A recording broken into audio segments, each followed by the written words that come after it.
Mildly a big deal. Podcast about flowers. Years ago, I went on a date with a girl, and we were sort of just driving the back roads, red dirt roads. It was a good time. We were having a blast, and she says, "Hey, do you want to see a UFO?" Well, of course I want to see a UFO. Who doesn't want to see a UFO? So she's like, "All right, well, I'll show you where to go." And she takes me to this area, and I realize that it's like really close to like my family land. So I'm like, "Hey, I know where we can like park, and no one will bother us, you know." Which also, I'm like, you know, we can go do some parking in the dark at night. And think no one gonna be around, you know what I'm saying? Because at the time I wasn't super hopeful on these UFOs. So, anyways, long story short, which I don't really know why I need to make it short. This is made for people to listen to. I don't know if you listen, that's great. I'd love it. But if you don't, that's also okay. Um, we go out, we park up on the family land. We call it the hill, and we sit out there and we just look at the stars. And I mean, it's beautiful. You see every star in the sky. There's no light anywhere close. So I mean, you can see everything. We're out there for a couple hours, and all of a sudden she's like, "Oh, there's one," and she points out that a star has gone from being at one spot and is now slowly, not really even slowly, just moving over, and then it would just stop. Now it's just going to be a star over here. And then it would go like just go over here and be a star. Sometimes it would just turn itself off, and it would just be just nothing where it was at. And then while we were sitting there talking, we'd be laying, and all of a sudden it would just boop, it's back on to being a star again, which is crazy. Throughout the years, I've come to figure out that almost every night we could go out and look that direction. It's like northeast, I guess. And it's usually between like 3 and 5 in the morning. You'll see that happen. I'm not the only person that's seen this, and she's not the only person that's seen this. There's gotta be some of you out there that's noticed it too. But it's crazy, and I think it's pretty neat. Well, the other night here, I was here in North Carolina on the Outer Banks in Kill Devil Hills, walking Oliver down by the Sound, and I just happened to look up and notice I was talking to Oliver, my dog, and I was talking to him about all the stars. I was, man, it's a pretty night. And all of a sudden, while I'm sitting there looking at stars, sure enough, this star just takes off and decides to go be a star somewhere else.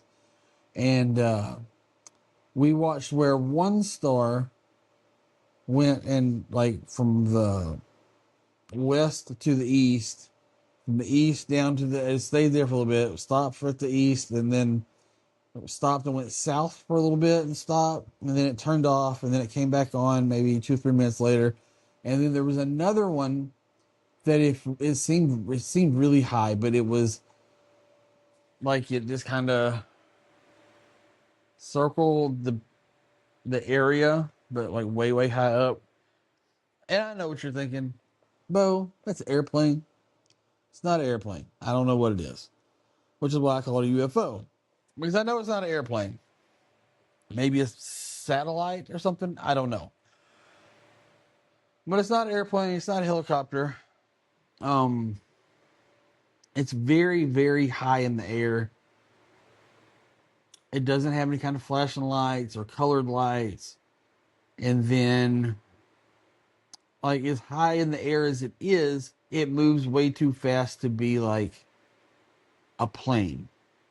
You know what I'm saying? Like, it doesn't, like, planes just kind of, and this is kind of a little, and sometimes it'll like curve. They don't really go anywhere. They kind of stay in the area. I don't know how, probably not explaining it well, but it happens all the time. And I said I just happened to see it a couple nights ago here in North Carolina.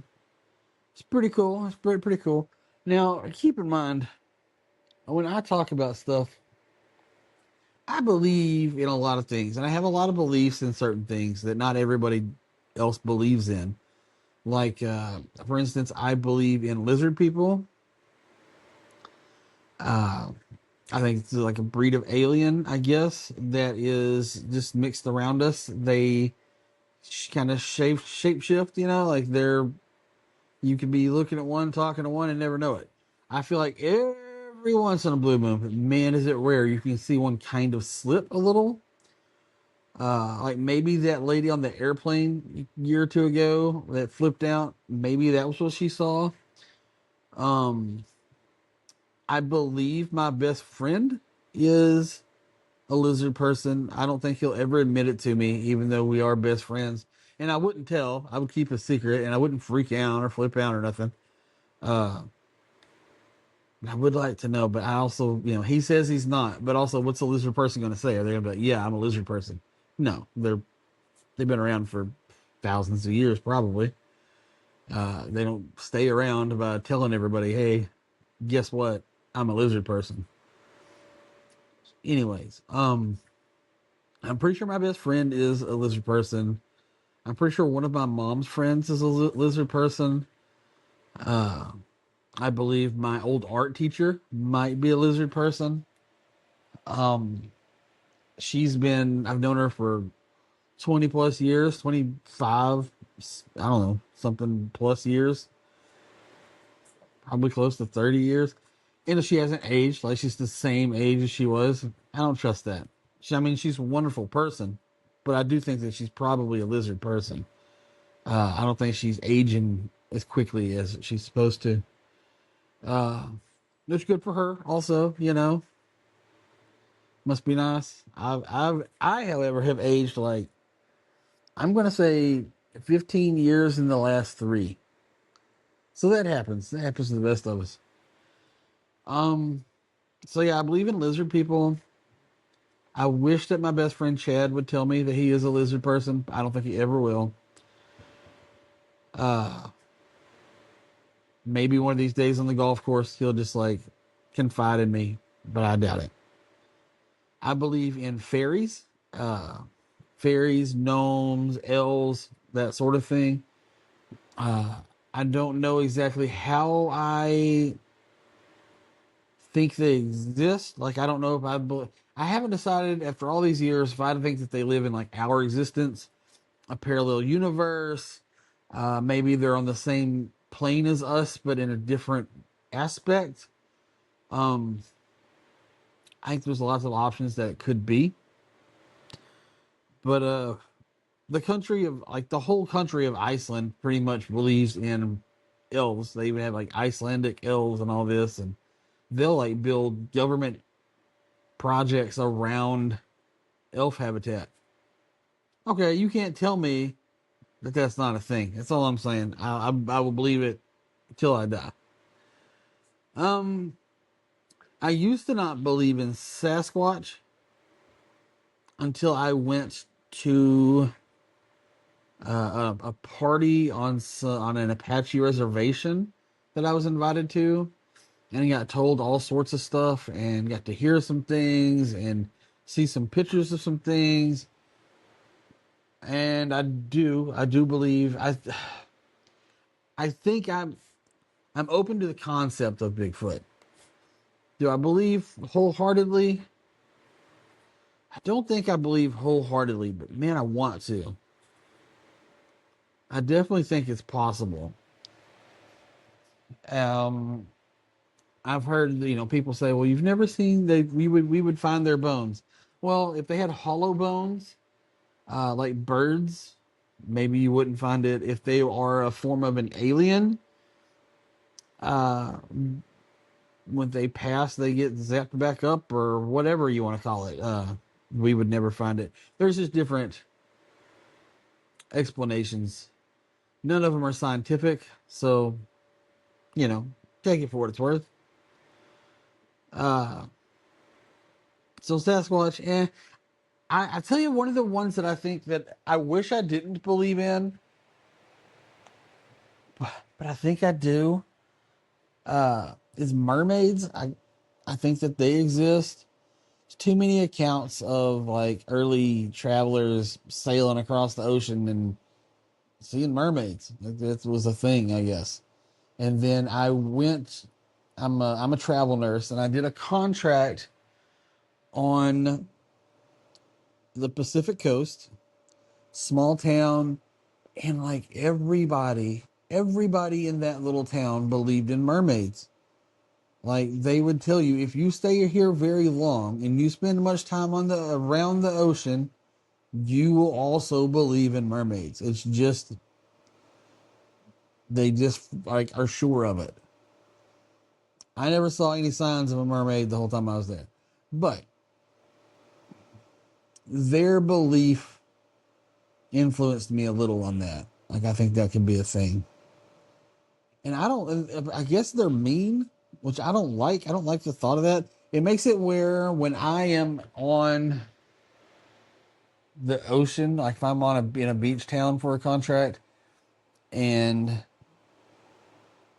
I happen to go down by the water, especially at night, I feel like they're nocturnal for some reason.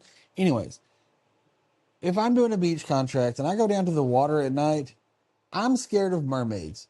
I know it's ridiculous, and I know it's probably nothing that should be a thing, but I'm scared of mermaids. Just am. Nothing I can do about it. What else? Do I believe anything else? Aliens, of course. I think I've already mentioned that. Ghosts, for sure. But I don't think I believe in like ghosts. I think ghosts are kind of like a demon in a way. So I for sure believe in demons. The Bible touches on some of that and talks about that when the dead have no connection here and all this. So there's that. And I believe in the Bible. I also have just seen things. And my only thought is, if it's not a ghost or spirit, then it has to be like a demon's tricks, you know? Who knows? I'm pretty sure my condo is haunted, but even though it's kind of creepy, it hasn't been too bad because, like, Oliver will go play with whatever this is that's got us haunted. He'll bring his toys to it, and he gets like frustrated that whatever it is won't play with his toys with him. But I don't think he realizes that, ain't got no arms. So there's that. But he'll for sure bring his ball for the ghost to throw. Ghost hasn't thrown it yet. Now, maybe the ghost could though, because I've seen all sorts of stuff moved around. There was a cooking oil, glass bottle of cooking oil that just busted in the middle of the night and just sitting on the counter. I was asleep on the couch just a little bit away from it and just shatters. I count that to the ghost as well. Mildly a big deal. Podcast with Bo Clowers. Thank you again, guys. Thank you for tuning in and listening to me, just for giving me a minute of your time. Y'all have a great day.